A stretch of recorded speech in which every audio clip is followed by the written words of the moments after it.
Hey everyone, welcome back to the Best Rivals podcast. I'm Brianna. And I'm Julia. And guys, we have something very serious to address on today's episode. We have been receiving hate. Major hate. And the hate's honestly coming from Brianna's friends, not mine. Just straight to the face. Hatred. Pure hatred. Apparently, the Best Rivals podcast is cringy until we start making money. So if anyone wants to sponsor us so we can become uncringy. You know, let me paint the story for you. Me and Brianna, we're just trying to film our podcast, you know? We're going to different rooms in our dorm buildings for some, privacy for our passion project, I must say. And then Brianna's friends go and find her. And what do I hear? Just some strong words being said. They found our Instagram page and they said, cringe. And I said, ouch. I hope they're listening to this. We're calling you out. And once we're famous, once we're big, once we have a big name, y'all are gonna come crawling back asking to be guests on this podcast, looking for our fame. And what are we gonna say? Probably yes, but I was thinking no, we are not on the same page. Well, then we could be like, hi guys, welcome to the Best Rivals podcast. Today we have two guests. Our haters. Our first ever haters. Wow, that would make a great episode. It's probably actually good to see things from both sides. It humbles us. Because honestly, our podcast is so great, It's like, honestly, almost the best podcast in the world, just about, And, it's good to be humbled every once in a while. Yeah. So bring on the hate. We would actually respectfully request more hate, please. Hashtag leave more hate comments. Anyways, because we have so much hate, I think we also need a Fanbase name. And don't worry, guys. I've been thinking about this. We know you've all been wondering, what do we call ourselves? The fans of the Best Rivals podcast. So Julia's got it covered. What up, besties? I feel like somebody else already has to have that. There's no way. Well, we'll make our name bigger. Okay. You don't think that takes the weight out of the word bestie? What do you mean? What? I'm not going to be running around calling everybody my bestie. Contrary to popular belief. Okay, let me paint the picture again. Ready? Yeah, repaint it. New canvas. Hey, bestie. Hey, besties. Welcome back to the podcast. Yeah, you got that. That's all you. Every episode, that's all you. Your part, your line. Thanks, besties, for listening to today's podcast. See? Do you see where we're going? I don't know. Something about that just does not sit right. It's under review. Fine, I'll take, if anybody has any better names. Don't look at me. I got nothing. Okay, temporary name, besties. Okay, temporary name, besties. The temporary name always turns into the permanent name, swear. No. We'll come back to it. In other news, we have also received additional hate from someone very close. My mother.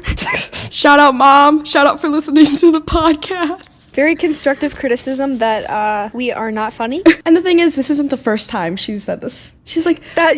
That's what makes it so much funnier, is that this is not the first time. She's like, Julia, you gotta talk about lighter topics too. Not that they're all sad, but she's like, you guys talk about such heavy topics. And I'm like, maybe we do, but it's interesting, the stuff we talk about. I like the heavy topics. I like the heavy hitters. It makes a difference because it's thought-provoking. But also, I can understand why some people would just want to listen and have a little laugh. So, okay, Brianna, tell us a joke. And that is why our podcast lacks humor. You're blaming it on me, Julia? My feelings are just I'm not kidding. Ha ha ha. Ha ha. Okay. Well, anyways. You have a few stories for us. Yeah. Speaking of my mother, I'm going to call her out because you know what? She said this podcast isn't funny and this story is arguably kind of funny. So guys, breaking news. Arguably kind of. What a great start. I like to add a lot of description to my sentences.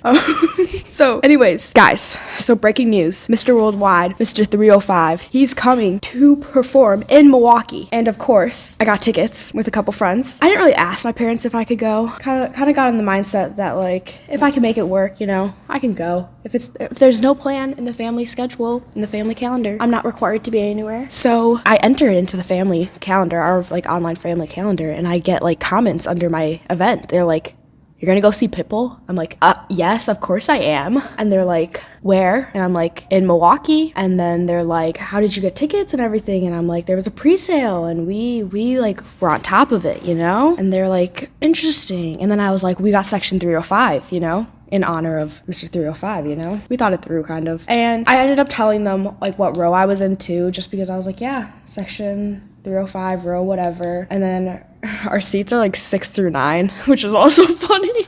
Okay, middle school humor. Anyways. And then the next day I got a text saying seats 12 through 13. And I'm like, what? What does that mean? And they're like, we're gonna go see Pitbull. I'm like, no, you're not. I said, what section? They go, section 305. I'm like, what? I said, what row? And they're like, don't worry, the same row as yours. I'm like, seat 9 is where our last seat is. So they're 2 seats, 10 and 11. They're 2 seats over. And my mom's like talking to me and she's like, but don't worry. I'm going to ask the 2 people in between us to switch seats with us when we're there, like, so we can all be together. And I was like, oh my gosh. So I text my friends this. I'm like, guys, guess what? Guess who's joining our plans? And they're having a blast with it. They're like, we get to party with your parents. They're like, we're going to bust some dance moves with your parents. And I'm like, oh my gosh. You know what I call this? Fan behavior. They're trying to relive their good old days. They see how much fun me and my friends are having and they're like, I'm joining. So now I guess they're just gonna bust out their dance moves at Pitbull. Can you imagine if the 2 people between just say no and they want to stay in their seats? That would be hilarious. That would be so funny. Maybe they'd join the party, honestly. We really want to like go to the concert dressed up like Pitbull. So like blazer, some sunglasses. It's end of summer, so it's probably gonna be hot. Actually, I'd probably wear a tank top and shorts, but that's besides the point. But, you know, if we're gonna go see Pitbull, we might as well look like Pitbull too, I guess, you know? People are gonna walk up to you guys and be like, Pitbull? Pitbull, can I get an autograph? There's gonna be 4 of us. And actually my mom's like, maybe I need to abide to the dress code as well. Yes. Literally the whole row. Bring outfits for the other 2 people. Suit up. If I get photos of me, my mom and dad in Pitbull costumes at a Pitbull concert, that's going straight to Instagram. That's so funny. And my parents they're excited about it. And I'm just like, we went on like a family walk when I was home for Easter. And of course, my dad brings out a speaker. He's like, play some Pitbull while we walk. He's dancing down the street. Stop, that's so funny. I'm like, I hope nobody sees us, you know, but not gonna lie, there was a point where I was like, okay, I'll start dancing in the street too. And my mom was just like, whoa, who is my family? Speaking of stories, guys, I think Bill Nye's in Madison right now. So we got an email sent out and it said like Bill Nye in Madison, like an event. And I was like, what? And it was free tickets. So I was like, I just like reserved 2 of them. So tonight, I think I'm seeing Bill Nye in person. That's like full circle moment. I also do wonder how old he is. I vividly remember watching his videos in 3rd grade, you know, and already in 3rd grade, not gonna lie, the videos did seem like a little dated. I just Googled it. He's 66. That's not even old. That's not even old. That's not even old. What? His net worth is $6.5 million. Off topic, but did you read today that Elon Musk is buying Twitter for $44 billion, and he's paying $21 billion in cash. Cash? Yes, how does in he cash. Have $21 billion in cash? Billion. Billion? And then the rest of the cash he's getting loaned from different banks. But the fact that he could even acquire $22 billion in cash. In cash? That is insane. I just think it's crazy too. Insane. Like, he's buying out Twitter. His reasoning, he was just saying to preserve free speech. Like, he wants to promote it more on the platform. But I feel like he has so much on his plate. And the fact that he's buying Twitter, it hasn't been finalized yet, obviously, but crazy. In other news, who's the better scientist, Bill Nye or Elon Musk? Oh, what a difficult question. I don't know. I can't answer this one. I feel ignorant for saying this, but I don't really know what Bill Nye did other than the series. Other than obviously. All right. Bill Nye has taught literally every student in America, honestly. Because what did our teachers do in elementary school? Turn on a Bill Nye video. Or, what was it called? The thing with the robot? Oh my god, Moby. What was the BrainPOP. But I feel like BrainPOP. I watched a lot of history BrainPOP. Yeah. I think less science, more history. But Tim and Moby. Also now if they come to Madison, Tim and Moby would sold out. They would sell out an arena with that. No, Bill Nye sold out. Oh really? What's the max? Like, what's the capacity? It's at the Kohl Center, so I don't know what the max is, but that's like... He sold out the Kohl Center? Okay, I don't know if they have all the sections open either. I don't know. I have no expectations for this, but... Hey, that's really cool, though, the fact that you're gonna go see Bill Nye at the Kohl Center. But if it's Bill Nye, like, over a live stream, I'm gonna be so sad. Also, on the same stream of childhood, the other day I was talking about Diary of a Wimpy Kid and Captain Underpants, but do you remember Geronimo Stilton? No, that was what I read. Yeah, as a child. Literally, I even read his sister's books. Those books literally inspired me to, like, I don't even know. Not that they shaped who I am today, because they probably haven't. Maybe they have. But they, like, made me want to travel. Also, as a child, I used to read Junie B. Jones, but then that became kind of controversial because the books had very poor grammar, like things were like purposely spelt wrong or spelt like whatever, and there's bad punctuation too. And also, like, some people argued that like Junie B. Jones often had like a disrespectful attitude. So interesting. I don't know how I feel about, I mean, like, I'm like fine now, but I'm just like interesting. Like,